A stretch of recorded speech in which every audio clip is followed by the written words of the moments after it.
Uh, okay, good evening, children. Today we are doing reduction reaction of aldehydes and ketones. Aldehydes and ketones can be reduced to alcohol, and under different conditions it can also be reduced to hydrocarbon. So first, let us see the case of alcohol. So you see this is an aldehyde. Aldehyde gets reduced to primary alcohol, and the reducing agent we can use is catalytic reduction, hydrogen in presence of nickel, or we can use a very good reducing agent, lithium aluminum hydride, or we can use sodium borohydride as reducing agent, and then it reduces aldehyde to primary alcohol. You know what actually happens here? One H comes here and one H comes here, and it becomes a primary alcohol. And in case of secondary alcohol, in case of ketone, with the same reagent it gets reduced to secondary alcohol. Secondary alcohol, similar thing. And here there is a name reaction called Marvin-Kondarov-Goerle reduction. Okay, and what is this name reaction? Ketone can be changed to, or ketone can be reduced to secondary alcohol by aluminum isopropoxide. This is aluminum isopropoxide in presence of isopropanol. So reduction of ketone to secondary alcohol in presence of aluminum isopropoxide in isopropanol is called Marvin-Kondarov-Goerle reduction. Now we will be seeing reduction to hydrocarbon. Here there are three cases we will be discussing. Number one, under B, number one we will be discussing Clemmensen reduction.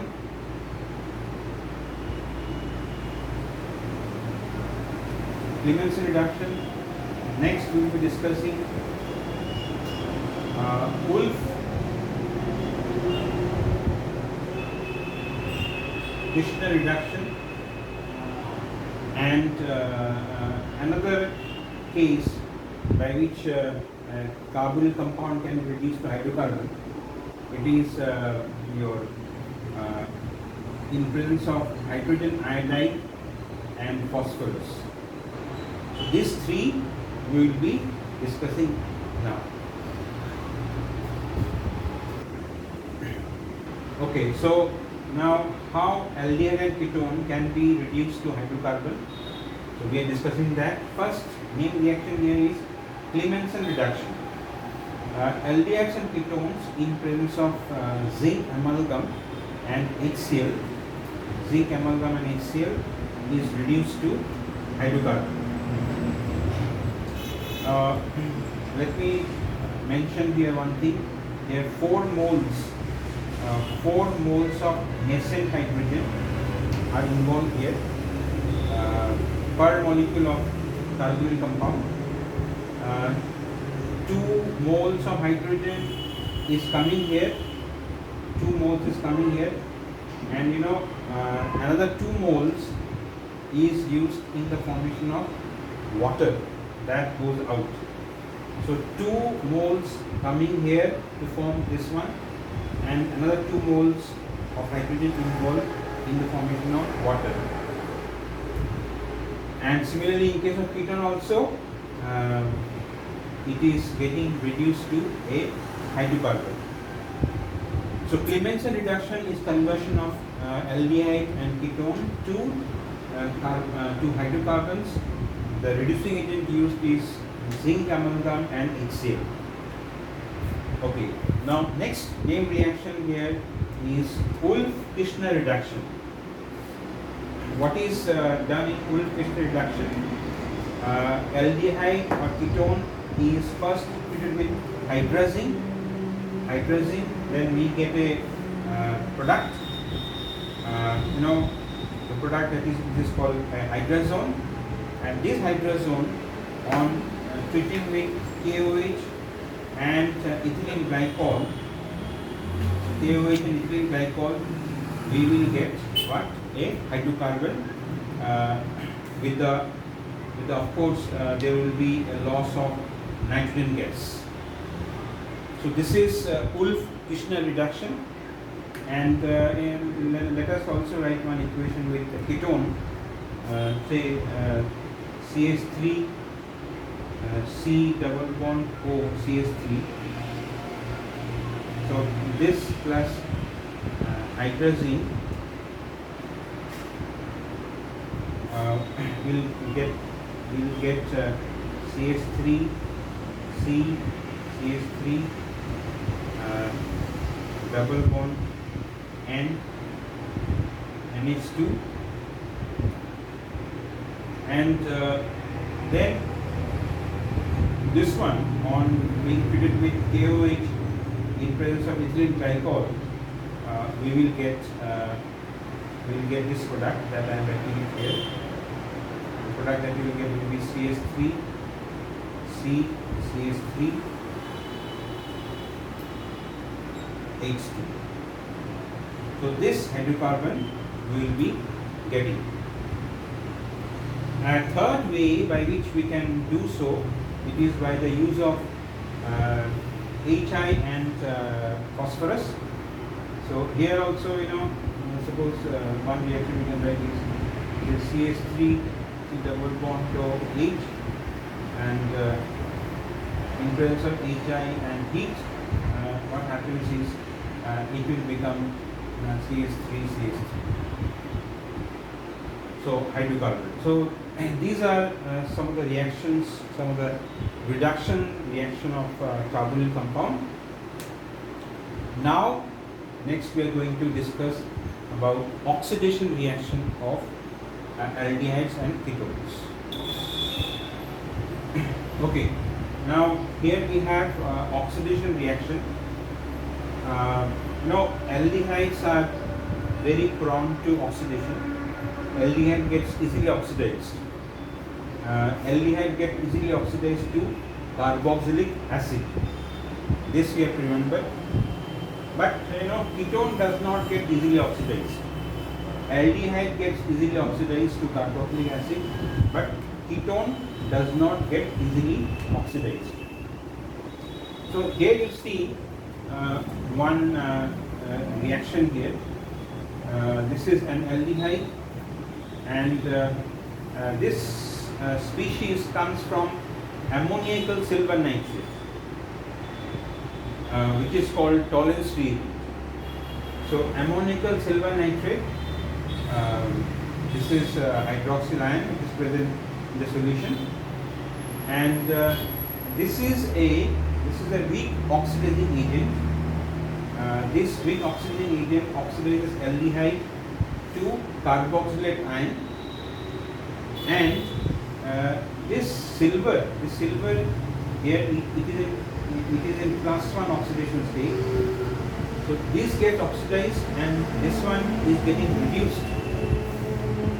Silver +1 get reduced to metallic silver, and when we carry out this reaction, now we get shining mirror on the wall of the test tube. On the wall of the test tube. So this Tollens test, where we get silver mirror, that happens with aldehyde, but this reaction will not take place in case of ketone. So this Tollens reagent, let me tell you how is this Tollens reagent made. We take ammoniacal, we take silver nitrate, and in that we add ammonium hydroxide, and that is Tollens reagent. In the same way, aldehyde undergoes another reaction which ketone doesn't, that is called Pelling test. And in Pelling test, if in Tollens test Ag+1 is weak oxidizing agent. Then here copper plus 2 is the weak oxidizing agent. Copper plus 2 oxidizes aldehyde to carboxylate ion and itself get reduced to Cu2O. Here copper is in plus 1 state and we get here red precipitate. Red precipitate we get and let me tell you what is how is Fehling test carried actually. We have to use Fehling's reagent. Fehling's reagent is made up of Fehling A plus Fehling B. Fehling A and Fehling B is Fehling solution, and what is Fehling A? Fehling A is copper sulfate solution, and Fehling B is alkaline solution of sodium potassium tartarate. Fehling B is alkaline solution of sodium potassium tartarate, also known as Rochelle salt. So with that reagent, we get a red precipitate of cuprous oxide. So what is the importance of these two reaction or these two tests is that we can make use of this test to distinguish aldehyde from ketone, because these tests or these reactions are happens with aldehyde, they do not happen with ketone. So this observation is very important. In case of tolerance test, we get silver mirror. In case of Fehling test, we get red precipitate of copper oxide. This observation happens only with aldehyde. It doesn't take place with ketone. The reason for this is that aldehyde gets easily oxidized by weak oxidizing agent. Ketone doesn't get easily oxidized. We'll be seeing after that that for oxidation of ketone, strong oxidizing agents are required. Okay. Next, we will see oxidation reaction of ketone. Okay. Oxidation of ketone. For oxidation of ketone, we need a stronger oxidizing agent. Say, if we use here concentrated nitric acid, what will happen is carbon-carbon bond gets cleaved, and we get mixture of carboxylic acid. So here one carbon atom carboxylic acid will be HCOH, and 3 carbon atom carboxylic acid will be CH3, CH2, COOH. So when ketones are oxidized, we get a mixture of carboxylic acid, each containing carbon atom less than the parent ketone. Now this oxidation we can also carry out with K2Cr2O7 H2SO4.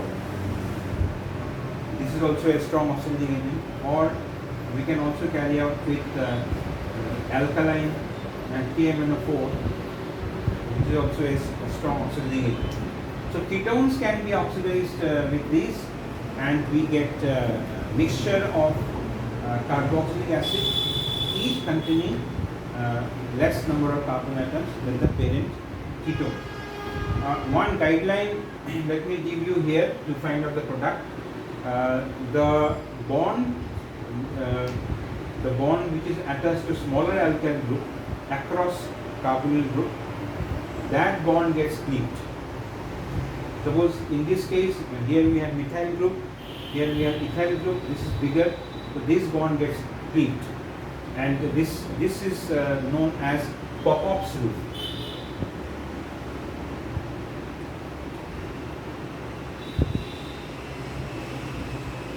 This is known as Popov's rule. Okay, now suppose one question I would like to give you is this type of question comes in exam very much uh, like distinguish between say following pairs of compound. Following pairs of compound, say number one, propanol and propanol. Propanol and propanol.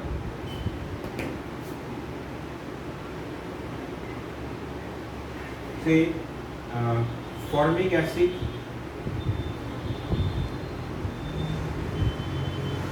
and acetic acid.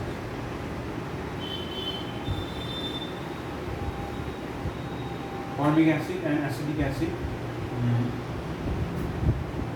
And say next one is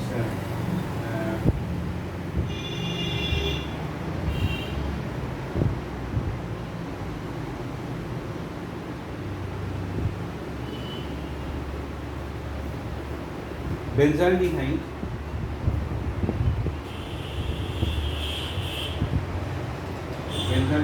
and say